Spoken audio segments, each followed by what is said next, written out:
बिस्मिल्लाहिर्रहमानिर्रहीम। आज का जो हमारा लेक्चर है वो है finding the rectangular components of a vector. ठीक है।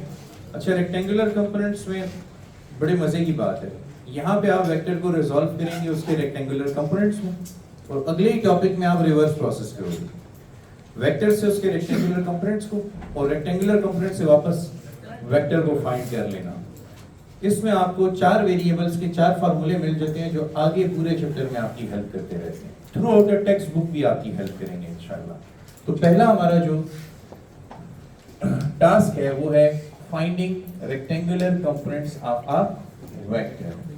अच्छा, रेक्टेंगुलर कंपोनेंट्स हम जानते हैं वेक्टर्स के ऐसे कंपोनेंट जिनके दरमियान angle minimum number of rectangular components, maximum number 3। Infinite नहीं, एक वेक्टर के इनफाइनाइट कंपोनेंट्स हो सकते हैं लेकिन रेक्टेंगुलर कंपोनेंट सिर्फ 3 हो सकते हैं। देखो, प्लेन में ले लो तो 2 कंपोनेंट हैं x और y, और अगर 3 डायमेंशनल स्पेस में जाओगे x y और z, ये पॉसिबिलिटीज हैं। एक वेक्टर हुआ तो उसके ये 2 कंपोनेंट्स, एक अलोंग y एक अलोंग x, तीसरा अलोंग z आ सकता है। अब इसके अलावा कुछ भी इंट्रोड्यूस किया तो एंगल 90 नहीं रहेगा। तो maximum number of rectangular component हमारे पास कितना रहेगा? 3 रहेगा। ठीक है। स्केल है, give me a scale, come on. अच्छा, अब ये क्या करेगा, ये आपको देगा एक वेक्टर f, कौन सी फॉर्म में? f और थीटा की फॉर्म, यानी उसका मैग्नीट्यूड और उसकी डायरेक्शन आपको बता देगा। अच्छा, जब आपको वेक्टर का मैग्नीट्यूड और डायरेक्शन बताई हो तो इस फॉर्म ऑफ वेक्टर को क्या कहते हैं? पोलर फॉर्म कहते हैं। This form of vector is called polar form. और पोलर फॉर्म को अब ये कन्वर्ट करने में कह रहा है कि इसको रेक्टेंगुलर कंपोनेंट फॉर्म यानी x, अच्छा इसका पहला स्टेप ये है, आप इसको fx प्लस fy लिख सकते हो। ठीक है। और दूसरा स्टेप fx का मैग्नीट्यूड होगा वेक्टर fx और उसकी डायरेक्शन होगी i, उसका मैग्नीट्यूड होगा fy वेक्टर का fy और उसकी डायरेक्शन। अब आपका टारगेट क्या है? आपका टारगेट है fx और fy को फाइंड करना, जबकि आपको क्या गिवन है? f और थीटा गिवन है। समझ आई? तो fx और fy कौन से कंपोनेंट है? रेक्टेंगुलर, क्योंकि उनके दरमियान एंगल कितना है? ये इक्वेशन से कैसे पता चलता है? एक अलोंग x एक्सिस और दूसरा अलोंग y एक्सिस। अब आप आ जाइए कोऑर्डिनेट सिस्टम में। ठीक है। यहाँ पे अपना कोऑर्डिनेट सिस्टम ड्रॉ कर लें। अच्छा, ये तो हमने बताया ये कौन सी फॉर्म है? पोलर फॉर्म है। और ये कौन सी फॉर्म है? This is called Cartesian form. यानी अब रिक्वायरमेंट ये है कि आप कौन सी फॉर्म से कौन सी फॉर्म में चले जाओ? पोलर से कार्टेशियन में चले जाओ। ठीक है ना। कार्टेशियन फॉर्म क्यों कहते हैं? क्योंकि कार्टेशियन कोऑर्डिनेट सिस्टम के यूनिट वेक्टर्स का इस्तेमाल हुआ है यहाँ पर।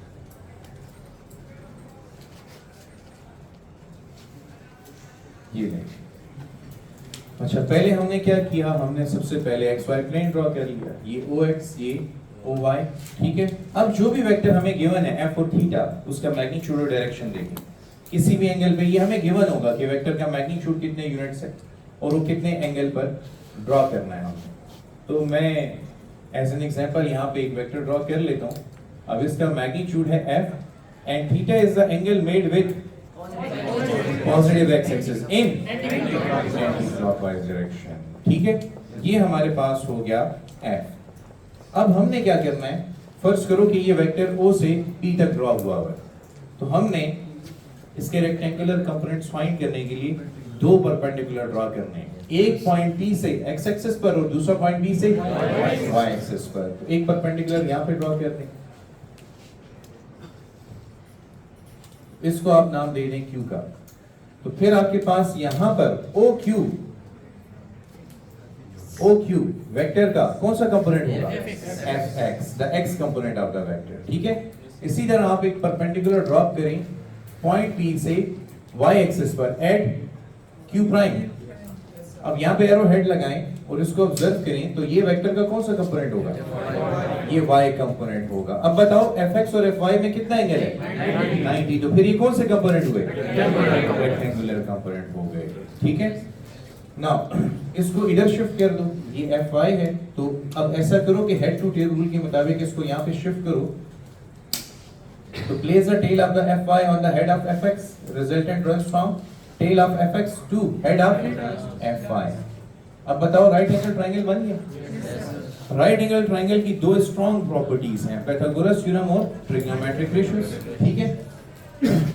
तो ट्रिग्नोमेट्रिक रेशियोज में आपके पास sin theta is perpendicular by base, cos theta is perpendicular by hypotenuse, this is base by hypotenuse, this is perpendicular by, अच्छा फॉर्मूला पता है ना, some people have curly black hair through proper brush, ठीक है। अच्छा ये चीज अब अंडरस्टैंड करनी है कि कौन सा फार्मूला कब यूज किया जाता है, ठीक है। इधर टारगेट मैंने हाईलाइट नहीं किया था, हाईलाइट करूं कि हम पोलर फॉर्म से कौन सी फॉर्म में जाना चाहिए, कार्टेशियन में। अब जरा देखो इसको, ये रेशो सबको याद होती हैं, लेकिन हर बंदे को ये नहीं पता होता कि कौन सा फार्मूला कब इस्तेमाल करना है, यानी कौन सी ट्रिग्नोमेट्रिक रेशो कब इस्तेमाल करना है। इसका बहुत सिंपल सा जवाब है, कौन सी ट्रिग्नोमेट्रिक रेशो कब इस्तेमाल करनी है ये सिर्फ और सिर्फ इसी बात पे डिपेंड करता है कि आपको कौन सी दो रेशोज गिवन है। परपेंडिकुलर और हाइपोटेन्यूज गिवन है तो, बेस और हाइपोटेन्यूज गिवन है तो, परपेंडिकुलर और बेस गिवन है तो, through out the text book chapter 9 तक इन रेशोज का इस्तेमाल होना है, और चैप्टर 9 में तो फिर बहुत ज्यादा इस्तेमाल होना है। 2 से आप यहाँ पे इसको शुरू कर रहे हैं, तो इनको आप लोगों ने याद रखना है कि कब कौन सी रेशो। अभी मैं आपको एक सैंपल देता हूँ। अच्छा बताओ मेरा टारगेट क्या है, fx और गिवन क्या क्या है, और थीटा गिवन है। क्या ये राइट एंगल ट्रायंगल है? तो हम ऐसा करते हैं, fx फाइंड करने के लिए ये मैंने क्वेश्चन मार्क लगा दिया, मैं यूज करता हूं in triangle OPQ we use cos theta. cos theta use करते हैं, cos theta is equal to base by hypotenuse. अच्छा थीटा के ऑपोजिट परपेंडिकुलर होता है, एडजेसेंट साइड बेस और लेंथियस्ट साइड हाइपोटेन्यूज, या ये रिमेनिंग साइड हाइपोटेन्यूज हम कह देंगे। यहाँ पे बेस यहाँ पे क्या है, fx है, ये रही बेस, ये रहा परपेंडिकुलर और ये रहा हाइपोटेन्यूज। तो cos theta is equal to fx divided by f। इसके मुताबिक fx किसके बराबर है, f cos theta.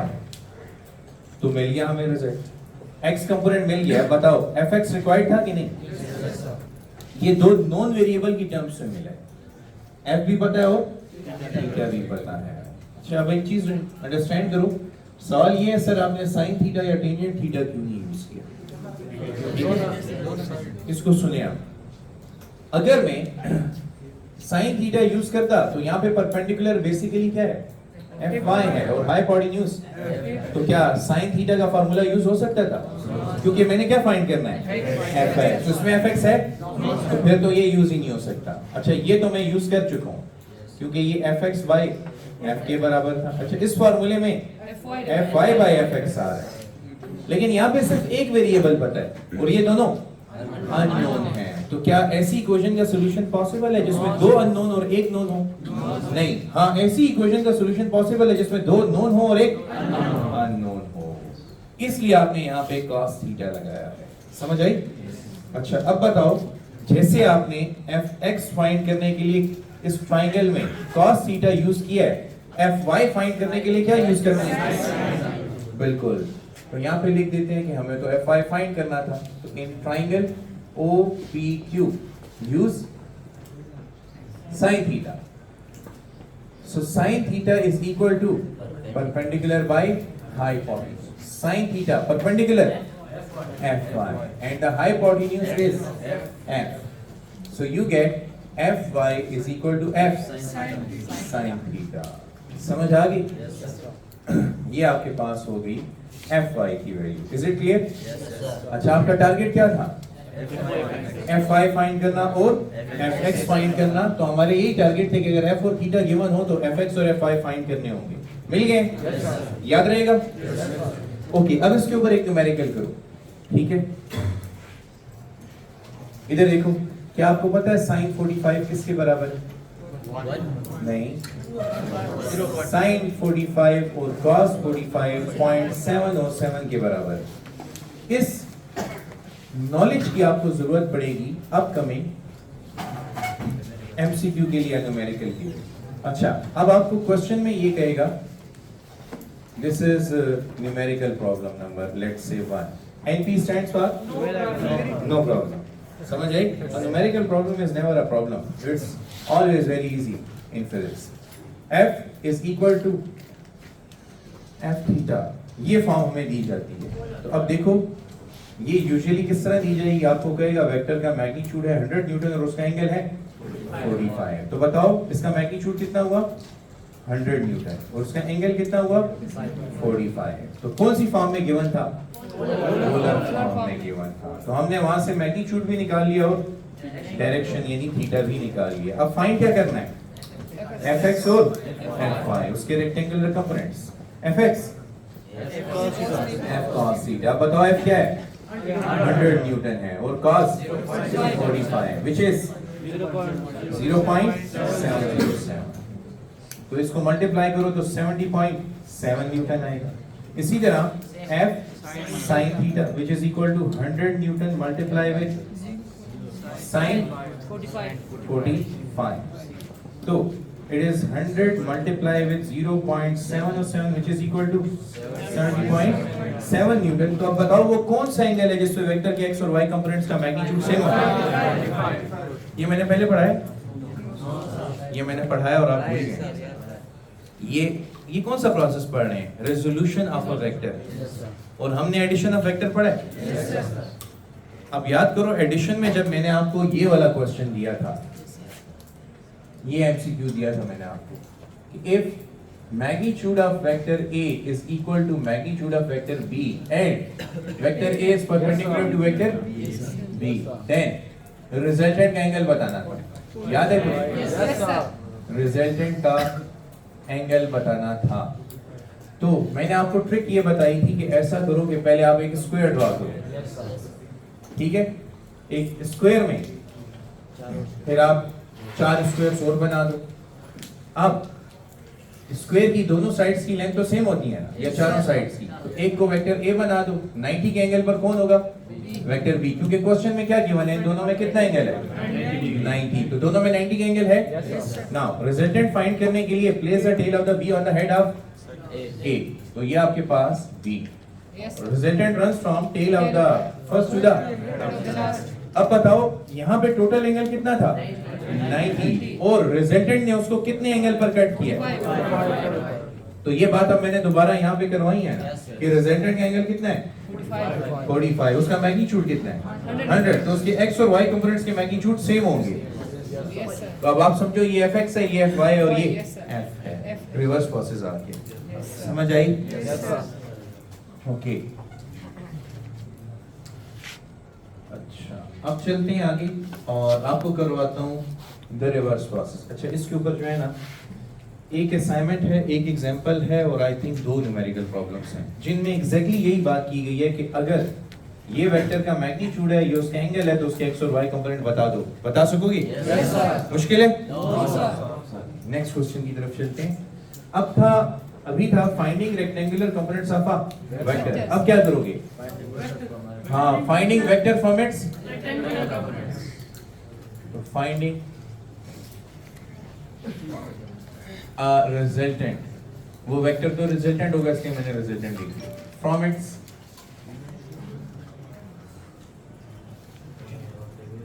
Rectangular components.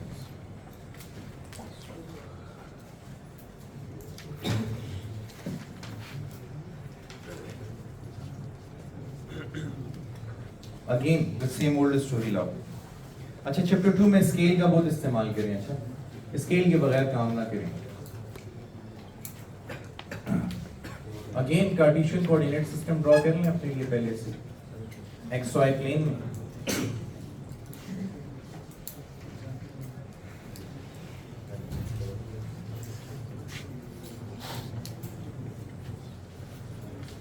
अच्छा तो finding resultant from its rectangular component, इसका मतलब कि अब आपको वेक्टर कौन सी फॉर्म में गिवन है? कार्टेशियन फॉर्म में गिवन है. यानी उसके x और y कंपोनेंट्स की इंफॉर्मेशन पहले से दी जाएगी. तो अब हमको उसे कार्टेशियन से कहां ले जाना है? पोलर फॉर्म में ले जाना है. तो पोलर फॉर्म में ले जाने के लिए हमें कौन कौन से एलिमेंट्स की जरूरत है? मैग्नीट्यूड और डायरेक्शन यानी कि एंगल की. ये दो चाहिए हमें। अब ये दोनों फाइंड करने के लिए पहले तो हमें वो खुद देगा कि fx और fy कितना है। अच्छा, ये है x एक्सिस, ये है y एक्सिस, ये है ओरिजिन, और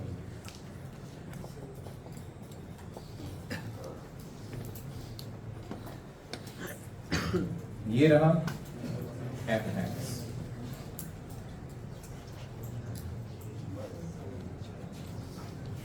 और ये रहा fy।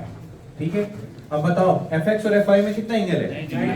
मतलब ये रेक्टेंगुलर कंपोनेंट्स हैं। ठीक है, 90 डिग्री का एंगल है, और एंगल हमेशा टेल्स या हेड्स के दरमियान होता है। तो अब पहले ग्राफिकली रिजल्टेंट निकालेंगे, और ग्राफिकल मेथड का कमाल ये है कि उसमें फिजिकल इनसाइट बहुत ज्यादा होती है। ठीक है ना, तो ग्राफिकल मेथड में हेड टू टेल रूल का इस्तेमाल करो। fy की टेल को fx के हेड पर रख दो ला के।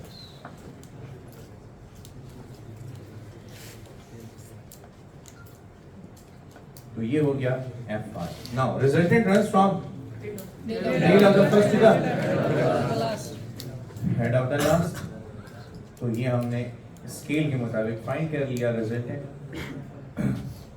अब इस रिजल्टेंट का मैग्नीट्यूड है f, और direction is given by angle theta, where theta is the angle made with positive x axis. In which direction? Clockwise direction. ठीक है, अच्छा ये रहे आपके दो सेक्शंस। हमें मैग्नीट्यूड चाहिए और डायरेक्शन चाहिए। ठीक है, तो ये दो टारगेट्स हैं, फॉर मैग्नीट्यूड, फॉर डायरेक्शन।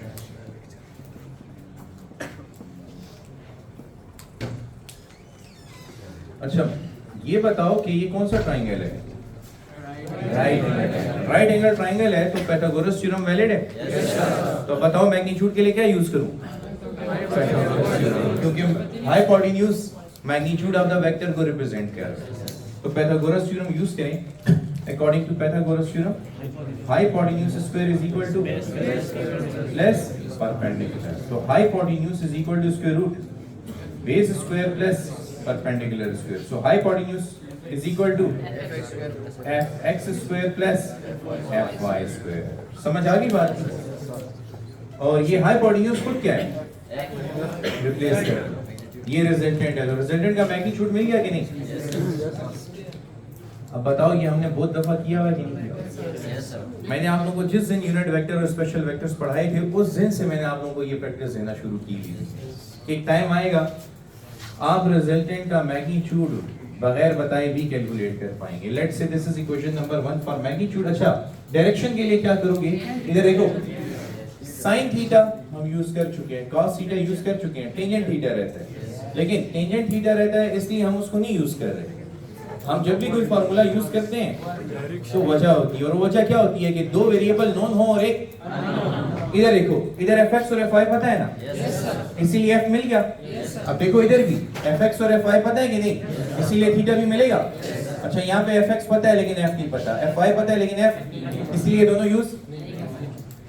तो हम यहाँ पे यूज करेंगे for direction, we use tangent theta is equal to perpendicular by base, and the perpendicular is fy and the base is fx. Hence theta is equal to tangent inverse fy by fx.